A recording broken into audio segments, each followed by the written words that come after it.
Joignez-vous à la discussion.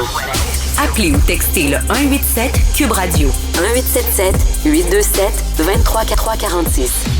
Alors, le SPVM est maintenant équipé d'une intelligence artificielle pour analyser les visages dans les vidéos captées par les caméras un peu partout dans la ville de Montréal. On vous surveille, on vous regarde et en même temps, il y a Google qui peut maintenant lire vos courriels pour entraîner son intelligence artificielle.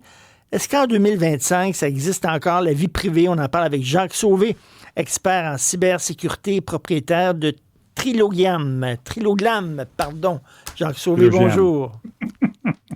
Triloglam, bonjour Jacques Sauvé. Viam. Bon, tu vas l'avoir à un moment donné, là. Bon, c'est trilogie en latin, c'est tout, là. Trilogiam, OK. Est-ce que ça existe encore, la vie privée, en 2025, de moins en moins? Ça n'existait pas en 2024, ça existe encore moins en 2025. Ça fait longtemps que j'ai dit que c'est fini, la vie privée. Nos données fuitent de partout. On a parlé à plusieurs reprises là, des fuites de données, l'Agence de Revenu Canada, toutes sortes de compagnies qui ont fuité nos données. Alors, tout se retrouve sur le dark web. Là, pour ce qui vient des caméras, ça me fait drôle, ça me fait rire un petit peu qu'on parle de ça aujourd'hui, à part l'histoire de l'intelligence artificielle qui est derrière ça, là, qui est un autre enjeu. Mais des caméras, là, il y en a partout. Je veux dire, juste aller dans un grand magasin, là, les Canadian Tire, les Walmart, les Best Buy, toutes ces affaires-là, regardez au plafond, il y a des centaines de caméras partout. Vous êtes en public, hein? Il vous est arrivé quelque chose là, cette année, là. Il y a quelqu'un qui vous a harcelé pendant que vous attendiez rentrer d'un restaurant. Qu'est-ce que le monde font?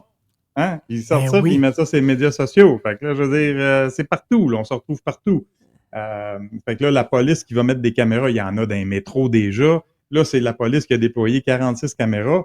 La patente en arrière de ça, c'est justement l'utilisation d'un logiciel avec l'intelligence artificielle qui fait de la reconnaissance faciale, qui va être plus facile pour les enquêteurs là, de retrouver des gens là, à un moment donné s'il se passe de quoi.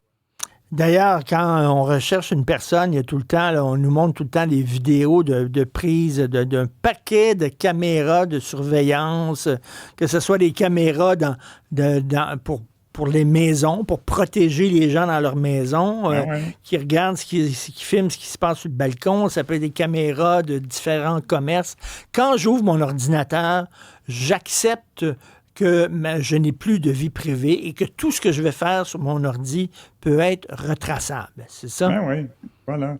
En ligne, pareil. Mais imagine, tu sais, je veux dire, ça peut être un outil indispensable durant une enquête. Là, il se passe quelque chose de majeur. Exemple, là, je donnais l'exemple ce matin. Mettons Jacques, là, il aime ça aller à des manifestations pour toutes sortes d'affaires. Puis on sait des fois dans les manifestations, il y a du grabuge, mais Jacques, il est tranquille, il fait pas grand-chose. Mais Jacques, un jour, il décide de mettre une bombe dans le métro puis faire détonner ça. Fait que là, ils vont trouver que hey, Jacques, c'est un suspect là-dedans. Ou d'autres, quelle autre place qu'on l'a vu? Ah, ben on l'a vu dans telle manifestation, puis dans telle manifestation, puis là aussi. Puis hey, il est toujours avec les mêmes 2-3 personnes. Peut-être on va aller leur parler. Fait que les enquêteurs, là, au lieu de passer à travers des centaines, voire des milliers d'heures de vidéos, ben ils ont juste à demander au système, dire « Hey, où c'est qu'on l'a vu ce gars-là ailleurs? » Puis ça va passer à travers toutes les vidéos, puis ça va sortir tous les moments là où on a vu cette personne-là. Fait que ça peut être extraordinaire comme outil là, pour les policiers. Écoutez, j'ouvre le Chrome de mon ordinateur et là, je vais dans le fichier pour une nouvelle fenêtre. C'est écrit, tu peux ouvrir une nouvelle fenêtre ou tu peux ouvrir une nouvelle fenêtre de navigation privée. C'est de la bullshit, ça, où vraiment, quand je vais sur la navigation privée, il n'y a personne qui peut savoir que je vais sur certains sites spéciaux. Non, il y a des historiques qui restent sur le poste pareil, mais ce que ça fait, c'est qu'il y a moins qu'on appelle les fameux cookies, là, qui nous tracent, puis tout ça, ben, c'est un peu plus anonyme à ce niveau-là. Fait que, exemple, quand on veut se connecter à quelque part, là, qui est, écoute, c'est pas de la grosse anonymisation, là, parce que c'est privé. Des fois, on veut juste, exemple, on est connecté dans un service sur Facebook, mais on veut se connecter avec un autre compte, mais on veut rester ouvert. On peut pas se loguer dans 2 comptes en même temps. Fait qu'on va ouvrir une fenêtre en privé ou incognito qui appelle, puis on va se loguer dans l'autre fenêtre. Puis, fait que c'est surtout ça, là. J'ai chez moi le truc, le OK Google, là, pour que je sache... pour lui demander n'importe quoi. La distance en Istanbul puis Miami. Je sais pas à quoi ça sert, mais en tout cas, bref, j'ai un truc, OK Google. Est-ce que le OK Google, dans mon salon, m'écoute? Ben, l'autre jour, j'ai conté une joke à ma femme. Elle a ri, puis Google a ri, puis... fait que, ouais, moi, tout le monde le sait que ça écoute ces affaires-là jusqu'à un certain niveau. Parce qu'à un moment donné, quand tu dis, exemple, moi, dans mon cas, c'est du Apple. Là. Fait que quand je dis Siri, ça écoute. Fait que, Ben oui. Ça a été trouvé que certaines de ces choses-là, Alexa, Google, ouais, ça écoute. Ben, il y en a qui me rapportent. Moi, perso, j'ai pas vécu ça dans l'écosystème Apple, mais il y en a qui me rapportent, là, qu'ils parlent avec leur conjointe, mettons, là, à propos de je sais pas moi, faire un voyage en Italie l'année prochaine, puis on parle de toutes sortes d'affaires. Puis là, à un moment donné, sur notre feed Facebook, on commence à voir plein de choses sur des voyages d'Italie. Fait que là, à un moment donné, c'est comme, hey!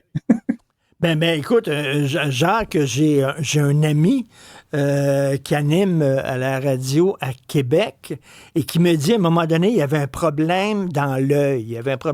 Il est allé voir son médecin dans la clinique du médecin. Mais il avait son cellulaire avec lui, là, puis il parlait au médecin, puis le médecin dit, vous devriez peut-être, je fais une prescription, puis aller acheter ces produits-là, puis tout ça.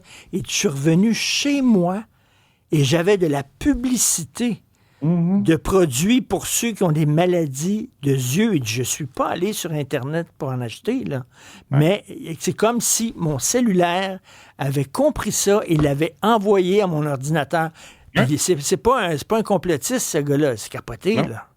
On sait que tout se parle. Je veux dire, moi, je fais beaucoup de formations là, pour des PME qui sont sous le programme fédéral Paris, là, le programme d'aide aux ressources industrielles. Fait que je fais beaucoup de formations de sensibilisation de cybersécurité. Et la semaine dernière, j'ai fait une formation d'une compagnie québécoise qui font des mitaines puis des bas, des gants là, électriques pour l'hiver. Là, oui. Carvey. C'est génial ce qu'ils font, c'est super beau. Mais avant de faire la formation, je fais toujours un petit peu de découverte. Fait que je suis allé sur leur site web, voir qu'est-ce qu'ils font, puis tout ça. Écoute, après la formation, je vais sur Facebook, j'avais plein d'annonces de leurs produits, puis des produits semblables, juste parce que je suis allé sur leur site web. C'est fou, là. Wow, Stéphanie. Je reviens en fait, M. Sauvé, sur les caméras des policiers et tout ça, parce qu'on a Stéphane qui nous a texté à la blague « Hey, 2026 va marquer le retour des fausses lunettes à moustache », là, tu sais, comme pour passer un peu incognito. Mais Jean-Frédéric, lui, se pose la question, il se dit, tu sais, attendons un peu, tu sais, dans les manifestations, il y en a beaucoup qui se masquent. Donc, est-ce que les caméras ne serveraient à rien, quelque part? Ben voilà, ça c'est un problème que j'ai pensé, je pensais à tout ça ce matin, c'est que, ben oui, justement, là, dans les manifestations, ceux qui font du grabuge puis toutes sortes d'affaires, ben ils sont toutes masqués. Fait que là, on parlait à un moment donné de passer une loi là, que ça serait interdit d'être en public dans des manifestations masquées. Mais on sait, là, on voit trop souvent dans ces manifestations-là, la police sont sur le bord de la rue puis ils font rien, là. Est-ce que les caméras pourraient être hyper précises au point que, exemple, si les yeux sont à découvert, ben on serait capable... Pas à ce point-là, hein, c'est trop... Non, déjà, qu'elle a fait des erreurs, là. Ça fait, tu sais, en Angleterre, à Londres, là, ça fait longtemps qu'ils ont ça, ces systèmes-là. Puis c'est connu, là. Ça fait des erreurs, là. Il y a des gens qui ont été arrêtés puis c'était pas les bonnes personnes parce que l'IA avait dit « Hey, ça, c'est Jacques. » Et finalement, c'était pas Jacques du tout, là. Hein? OK, ouais.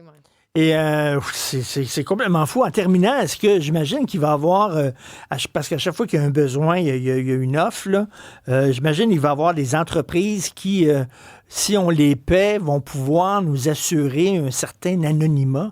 Je sais qu'au Japon, il y a des entreprises qui nous permettent aux gens de disparaître. Ils font effacer toutes les traces de vous sur tous les médias sociaux. Est-ce qu'on offre ce service-là déjà actuellement? J'ai déjà entendu parler de ça, oui. Tu sais, exemple, comme mettons, moi, là, je suis très présent sur les médias sociaux, c'est super facile de trouver toutes sortes d'informations sur Jacques.